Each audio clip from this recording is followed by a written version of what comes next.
Hola, ¿qué tal? Y bueno, ya estamos en el mes de diciembre, cerrando el año, un año muy complejo, un año disparada del dólar, un año de disparada de la inflación, muchos problemas financieros y bueno, y ahí viene el gran interrogante, ¿qué es lo que puede pasar, sobre todo desde el punto de vista financiero, en el 2019? Y bueno, por eso lo hemos convocado al licenciado Héctor Giuliano, es un especialista en finanzas públicas. Y bueno, ante todo, gracias por compartir esta mesa. Y la pregunta es lo siguiente, muchos dicen que después de la reunión del G20 aquí en la Argentina, la situación financiera de la Argentina ha cambiado por algún supuesto apoyo de los principales países del mundo, encabezado por Estados Unidos. ¿Cómo ve usted el panorama financiero para el año próximo? Ante todo, gracias por la invitación. Bueno, lo decepciono. Yo no soy gurú, yo no puedo hacer ningún pronóstico. Yo analizo hechos y recogiendo el desafío del G20. En lo inmediato, el panorama no cambia en absoluto. Más allá de las expectativas, digamos, seamos realistas. Este gobierno va a cumplir 3 años de gestión. Desde el momento que asume hasta la fecha, está vendiendo expectativas sin poder mostrar un mínimo resultado. Así que yo me baso en los hechos. Resultados adversos. O resultados adversos justamente en materia de inflación, déficit fiscal, tipo de cambio, etc. Ahora, ¿cómo veo entonces el cuadro de situación actual? Porque creo que estamos frente a un cuadro de situación artificial, sostenido sobre la base de un megapréstamo del Fondo Monetario que le permita al gobierno llegar a cumplir su mandato en el 2019 sin tener que entrar en una reestructuración violenta de deuda, es decir, en otro megacanje. Yo creo que la función que ha cumplido y cumple este megapréstamo del fondo es darle sobrevida financiera y política al gobierno, para que el gobierno no entre en default, es decir, no interrumpa el flujo de pago de servicios a los acreedores, y diferir para el año que viene, para el 2020. para el gobierno que sea electo en el 2019, encarar una reestructuración inexorable de deuda. ¿Usted cree que vamos a una reestructuración de deuda sí o sí? Bueno, ¿Más tarde o más temprano? A ver, ¿qué llamamos a esto? Primero, de hecho un préstamo puente es un aguantadero, es una forma de soportar una situación de default. Caso contrario, la Argentina estaría en cesación de pagos formal. Ahora, esto tendría que reestructurarse pateando, dando aire. El sentido de las reestructuraciones de los megacanjes es ampliar el perfil de vencimiento, es decir, patear los compromisos más adelante, ¿no? Pero nos encontramos con la inversa. El gobierno, en lugar de estarlo dilatando, lo está acercando. La bomba del EVAC, tantas veces expuesta, tenía que ser transferida al Tesoro en letras y en bonos de más largo plazo. Pero ahora nos encontramos que 700.000 millones de pesos de LEVAC, porque ahora ya las LEVAC están casi agotadas, quedan 71.000 millones, han sido convertidas en LELIC, que son LEVAC a 7 días, o sea, a menor plazo, y pagan más tasa de interés, el 60%. Eso es empeorar el perfil de vencimiento, porque esta crisis que está... Claro, pero el gobierno dice, no, como las LELIC son con los bancos, yo voy pedaleando y pateando, y no es el público que se me puede ir. Lo tienen los bancos y yo con los bancos arreglo y lo tengo ahí en los encajes. Exacto, esa sería la garantía de haber pactado con los bancos locales. Bueno, una garantía con un costo enorme. Primero porque las tasas son elevadas, después porque el gobierno permite que esas LELIC integren los encajes bancarios, y eso es dinamita, porque estamos empapelando los encajes bancarios y ante una eventual corrida, ante una eventual crisis bancaria, no hay billetes, no vamos a tener otra clase de papelitos. Claro, que tenemos bancos empapelados. Siempre señalo que según el tipo de bancos, entre el 20 y el 30% de la cartera de los bancos está integrado por títulos públicos y en su mayoría estas letras de cortísimo plazo. Quiere decir que el gobierno se mueve con un parámetro de liquidez mínimo desde el punto de vista de maniobra. Entonces el gobierno está bajo una situación perfectamente extorsiva de bancos que tienen la llave de que si no me aumentas la tasa de interés, me voy al dólar. Ahora, la si tasa me de voy interés al dólar, estuvo bajando.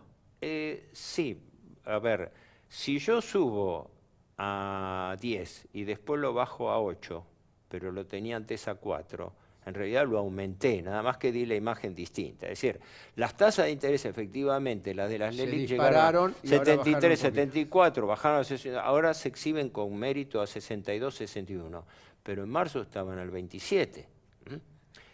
Lo mismo, por eso hay que ver cómo se plantean estas cuestiones, porque estamos manejando parámetros destructivos para la economía productiva argentina, porque 60% o 70% son tasas igualmente destructivas para toda actividad económica.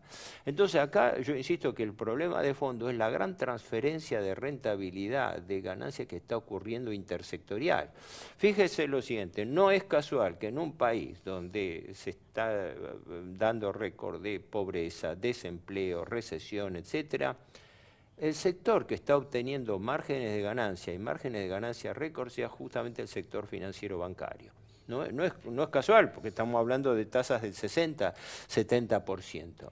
Entonces los bancos tienen para mí esta clave extorsiva, que ya la tenían desde la época kirchnerista, pero que se ha potenciado. O me das más tasa o me voy al dólar. Si me voy al dólar, sube la cotización del dólar, se dispara el valor del dólar, se traslada a los precios y tenemos más inflación.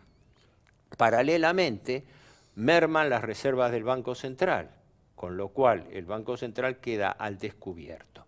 O sea, es una situación perfectamente maniatada. Pero ahora, ¿por qué desde distintos sectores, inclusive la titular del FMI dijo, el año que viene la Argentina empieza a recuperarse? Bueno, primero y principal, un gobierno que cumple 3 años de vender expectativas, que no se le ha cumplido ninguna y como usted bien observaba, se le han cumplido a la inversa. Que pretende seguir vendiendo expectativas hasta el año que viene y con buen viento, signos de recuperación a partir del segundo trimestre del año que viene. Es decir, estamos hablando de cuando terminemos el gobierno, va a haber signos de recuperación. Perdón por la expresión, también hay pero muchos me parece... que cuestionan eso porque dicen al ser un año electoral, se agrega electoral presidencial, se agrega la incertidumbre de las elecciones y ese también es un factor de freno de la economía. Yo creo que un balance financiero político es este. El 2018 tenía que ser un año de trabajo sucio, de medidas duras, de ajuste, porque el año 19 era un año electoral y se aflojaba. Algo no funcionó bien porque en marzo hubo que dar un vuelco de tuerca muy fuerte y ahí directamente el pedido de auxilio al Fondo Monetario fue rompas el vidrio de emergencia y una intervención directa de las cuentas fiscales por el Fondo Monetario. Es decir, creo que lo hemos hablado, el acuerdo, el memorándum de entendimiento obliga al Banco Central y al Ministerio de Economía a informar diariamente de valores tales como tipo de interés. Informar al fondo. Sí, o sea, a la misión del fondo. Y el fondo tiene sobre esa evaluación la calificación argentina. Así que estas tasas de interés, este desmanejo financiero no ocurre a pesar de, sino ocurre en función de este acuerdo. Entonces, los desembolsos del fondo, 15.000 millones en junio, 5.600 o 5.700 ahora, y lo que estaría por venir ahora en pocos días, 7.600, la pregunta es, ¿qué destino tuvieron? Porque hasta ahora de las cuentas fiscales, tanto del Tesoro como del Banco Central, a mí no me surge claramente cuál ha sido el destino de los fondos. Bueno, gran parte de esos fondos se han ido en el pago de distintas deudas. Sí. Por eso también subieron las reservas y después volvieron a bajar. Es claro, se supone que lo que ha estado haciendo es conversión de acreedores, novación de deuda, que está habiendo un fuerte traspaso porque el gobierno, el Fondo Monetario en definitiva lo que hace es cubrirle los vencimientos como un préstamo puente que yo transitoriamente te tomo los bonos para después recuperarlo.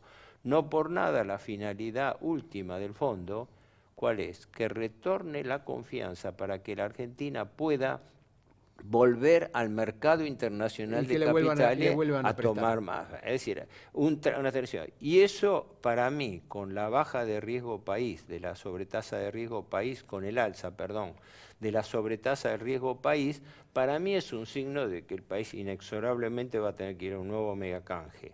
Que se pueda diferir o no ¿Cuánto? Eso es un interrogante que yo no lo puedo decir. Licenciado, muchas gracias por esta conversación. Bueno, esto ha sido el diagnóstico, el análisis del diagnóstico de la situación de la Argentina después de esta reunión del G20.